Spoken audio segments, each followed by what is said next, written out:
worries about you. She needn't. But we all do. As long as you're all right, that's all that matters to me. But where were you? It's been a rather unusual day. And a happy one. I was with Miss Walker. We've become friends. She confides in me. We talk about all sorts of things. I think she's become really rather fond of me. I had begun to wonder, not that anything's been said yet, if she might make a companion for me. For life. And does she seem disinclined to marry? She's 29. Well, she's 12 years younger than you. Can't imagine she's your intellectual equal.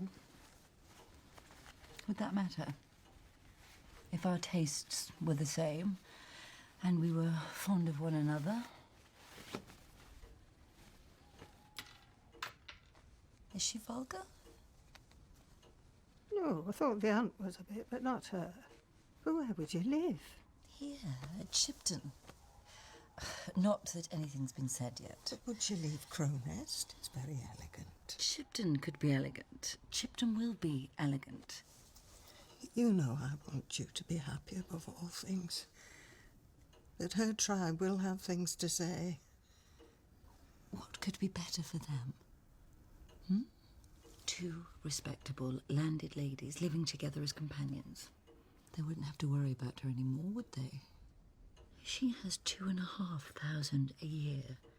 Two of it entirely at her disposal. Wouldn't you say that was a prudent match? Yes, of course. If you were a man.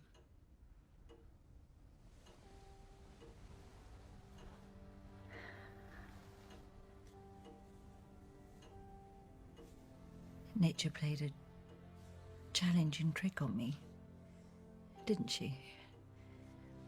Putting a bold spirit like mine in this vessel in which I'm obliged to wear frills and petticoats. Well, I refuse to be cowed by it.